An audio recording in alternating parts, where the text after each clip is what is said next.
Hello, you wonderful people, and welcome to another episode of Crime Centric. This being a show where I talk about crime dramas that I watch. For today's episode, I'm going to talk about the season premiere of Blindspot. So a lot of stuff got brought up and, stuff, that was kind of hidden away. So a lot of stuff went down in this episode. For one, you're finding out it's been 3 months since season one's finale. We find out that Jane's been locked up in a CIA prison. I kind of had a feeling that it was going to be like a bit of a time skip because like I already caught previews by accident and I saw that her hair was longer, so I was like, okay, like some time has passed. So I wasn't sure if it was going to pick up immediately and her having longer hair was going to be later on or not. But it's like, no, she was locked up in a CIA black site that were torturing her and interrogating her, and the entire time she was having flashbacks to Oscar as well as the entire group teaching her how to not be broken. So that was kind of interesting. Like, to me, like her breaking out of that whole situation was pretty badass, especially because because she sucked in all the water to kind of make herself drown, trying to kill herself. I mean, really, that was the ploy. But basically, they stuck an IV into her, like to kind of get some fluids pumping into her. But then she busted out, but they knocked her out. But she had the needle underneath her skin. She broke the needle off underneath her skin. I was like, oh, that's amazing. But I'll say it's one of those things, like skin stuff like that, kind of like makes my own skin crawl. Just seeing her pulling it out of her skin, just like, made me cringe a little bit. But it's like pretty badass, which isn't the only badass moment of this episode. You had the whole like her versus Kurt thing, and that wasn't like some soft punches. They were hitting each other hard. That was like no bars held type of fight. And he also had, interestingly enough, freaking Lincoln from because I don't know the actor's name, but he played Lincoln on Agents of S.H.I.E.L.D. He was also, I forgot his character's name on Tomorrow People, but yeah, that was kind of pretty sexy, and it was like, oh, moment of silence, I was like, oh, Lincoln. We ended up finding out his character's name is Roman, but it was pretty badass when he took out all those cops single-handedly, smashing them through the windows, just fighting them barehanded, shooting his gun, which made one cop shoot himself, and he opens, like, the door's open, and he points the gun, like, is he about to aim it at Jane, but he's shooting the window, like, obviously behind her, ends up shooting a cop on the other side. I was like, that was pretty sick. I mean, granted, it was a little close to Jane's face, but still, it was just so, like, very action-packed. Like, I'm not saying this is the most action-packed. I don't know what it is, but it's like, to me, is it, like, the choreography, the fighting, because I can't say the word choreography correctly, it seemed a little different this episode. I know I just said it correctly then. It's just because I wasn't focusing on it too much. But it did seem like the fighting was a little different than it was in the first season. I don't know. Maybe that was just my imagination. That's just how it looked for me. Maybe it's just, the fighting's changed up a little bit. Maybe some of the camera work's a little different. Maybe that's what it is. But it seemed different somehow. Not necessarily better or worse, but, I mean, it looks cool. Like, altogether, the action in the shows always looked cool. But I don't know. It seemed different. Like I said, I don't know. Maybe it's just my imagination. But a lot of stuff went down. It's like you kind of seen like how the team felt about the whole Jane situation, especially when the truth came out, especially about the whole Mayfair situation. It's like, yeah, Mayfair's dead. It's like, it was almost sad when you hear her kind of admitting the truth, because you see her kind of almost like biting her teeth because she doesn't want to say it. Especially she doesn't want to say it in front of Kurt, because like no matter what it was, no matter if everything was fake, even if she ended up not being Taylor, she still legitimately cared for him. She cared about all of them. I mean, even the NSA lady, because I missed her name, even she was like, yeah, like they made a mistake when they killed Mayfair in front of her, because that's what broke her trust in them, because she legitimately cared for Mayfair just like she cares about all of them. That is the reason why she went along with things, because they outright, specifically Oscar, outright threatened. He's like, if you don't do this, we will kill Kurt and the rest of your team. So it was for the right reasons, but she kind of went about it the wrong way. But it's like being kind of caught up in the situation she was, it's like, could she have really ever really told anyone the truth? And because since we were speaking on that line about, her being Taylor, that kind of came up. It's like, Jane is like, why didn't you tell me anything about the tooth? You found my tooth and found out it wasn't connected to Taylor, that showed that I was born in Africa. And Kurt was like, yeah, because I wanted to believe that you were Taylor more than anything. That's why he completely denounced that evidence. It was also like, oh, your blood matched, but the tooth didn't. But it's just like, I don't care. You're Taylor. Everything else matched because I wanted it to match. And, she wanted it more so than anything too. Like, wanted so hard to believe to be Taylor too, especially because it's what brought them together. Like her being Taylor, it rekindled something inside of him. Obviously they fell for each other as they are now, but still that helped push that along. And it's kind of sad because they will never be the same again after everything that's going down. Like they can, you kind of hope that they can get back to a good place, but even Weller himself said it. He's like, he can't trust Jane 100%, even if the machine that she was hooked up to, which was basically like a very illegal lie detector, basically. It's way more advanced than a lie detector, like because it pumps you full of drugs first, and then it'll checks everything in your body to make sure that it's like, okay, whether you're lying or not. So, but overall, it's very interesting to see where the team stands. I mean, because after all this time, the team is still working hard together. But even like Tasha and Reed were like, yo, we haven't examined the tattoos. We haven't worked on the tattoos in like this 3-month time period. It's like, no, the reason, I mean, I guess maybe that was the boss's decision, or, I'm sure Kurt didn't really fight it too much because he didn't want to, probably studying those tattoos would bring up too many memories. So he kind of probably didn't push for it because they were kind of like, because the job they were working on at the beginning of the episode, they're like, this is kind of like, kind of low tier job. I mean, yeah, it needed to be done and stuff, but still, like, we were doing some important work, stopping some pretty bad people when we were following the tattoos. We should get back to that. Because we ended up finding out, like, when Kurt arrested Jane last season, like almost immediately afterwards, before they can even really process her, the CIA swooped in and took her. I mean, to a certain degree, I think it also makes sense because it's like, well, she is connected to Tom disappearing. He was kind of like, wasn't he like the head of the CIA? So yeah, like it kind of makes sense that they'd kind of want her. I mean, for obvious other reasons too, because it's like, there's probably a lot of stuff on her body that, even they probably want kept hush hush. But mainly it's because the NSA lady, who's basically kept an eye on this entire situation, but at no point did she intervene, basically calls a group that Jane is working for called Sandstorm, the terrorist group that they've been associated with a bunch of attacks all over the place, that she's been following them for like the past 6 years. And Jane is kind of the first breakthrough to getting close to this group. I mean, the main reason why she didn't kind of announce anything to them, let them know about like, oh, all that was going on, was because she actually had a mole in her own operation. That mole had to be neutralized. Now, the way she was kind of reserved about talking about it makes it seem like it might be similar to Kurt and Jane's situation, as in like she might have gotten too close to this particular mole, but it's like this particular mole killed like 3 of her colleagues and stuff like that. I do like NSA lady because she does try to give Jane the benefit of the doubt because, like I said, Kurt's got his own because he has to swallow his own feelings, because even he was like, Tasha's like, are you serious about working with her again? Because like Tasha's the most vocal about being against working with her, which is very interesting because you would think out of anyone it would be Reed, because Reed was the most reluctant to trust her in the beginning. I mean, when you look at things, it's like from the very beginning, he didn't really trust her. Eventually, he came to kind of accept her, but then he was still always a little distrustful of her. But even he looked at it as like, yeah, at the end of the day, she's a pawn. Yes, she's connected to Mayfair's death, but she didn't actually pull the triggers to people that she's working with. At the end of the day, she was a pawn for Sandstorm, and now she's our pawn because we're sending her undercover and stuff like that. And he's just like, he almost feels bad for her. And Tasha's like, wait, what? And he's like, calm down, girl. I said almost. So like I said, it was just kind of interesting, which is, it's very, it's kind of interesting that they're both like that, especially Tasha, because being like, oh, because like she betrayed us and got Mayfair killed. Let's not forget who was kind of caught up in all this situation with her gambling debts, that she was caught up in being Tom's lackey, keeping an eye on Jane, telling him all this information in the first place. So, because if it wasn't for her, she would have never gotten kidnapped by Tom and tortured. I mean, which is something that came out, but I'm sure that never really connected to her, that like, oh yeah, she was kind of at fault for that because she gave him her location and stuff like that, kind of a window to get her.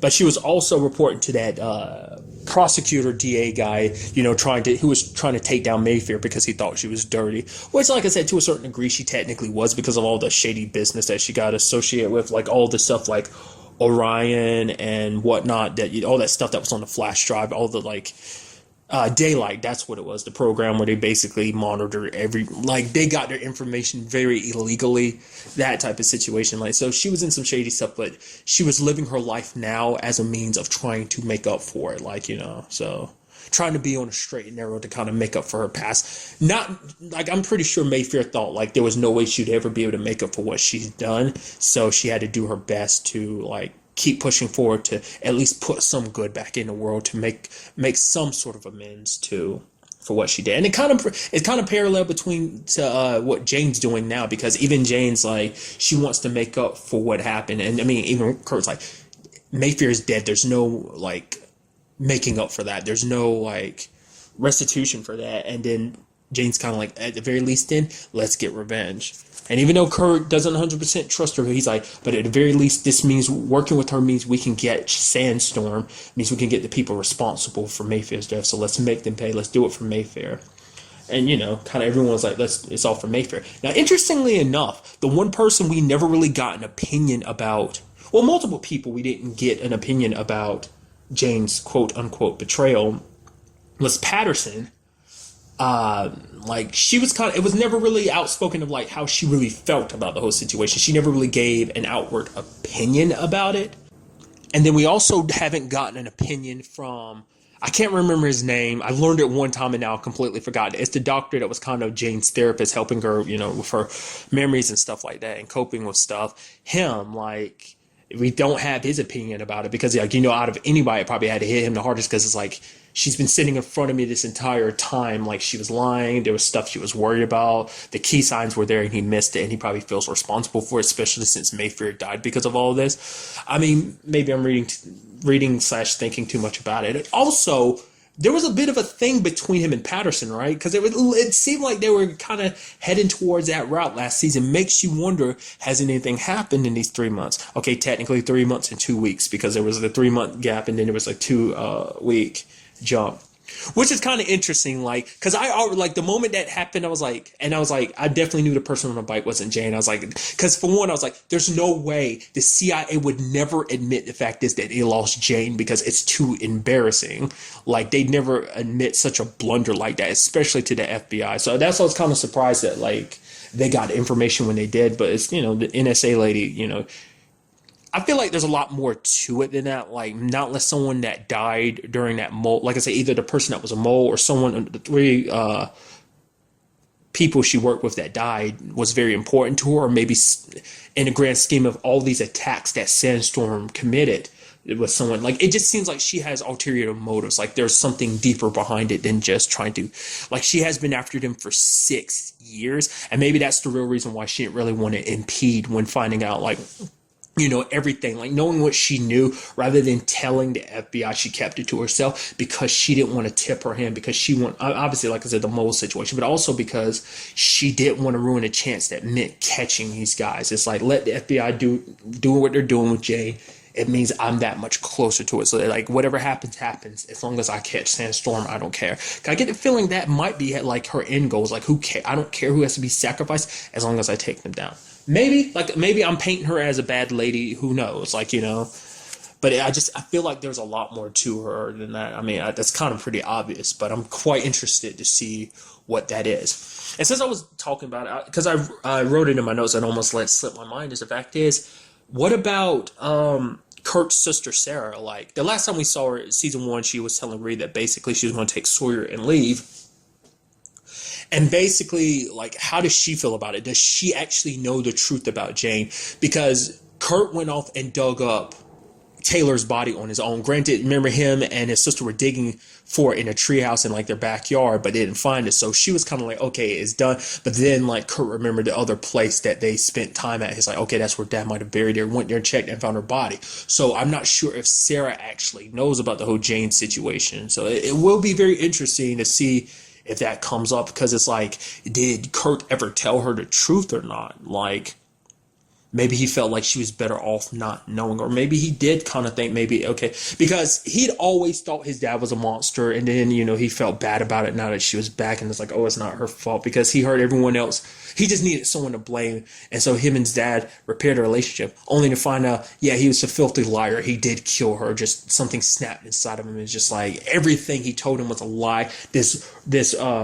Them rebuilding the relationship was all a lie. It's just kind of a shame. Like, I know I'm reiterating stuff I kind of already talked about before, but still, I don't know.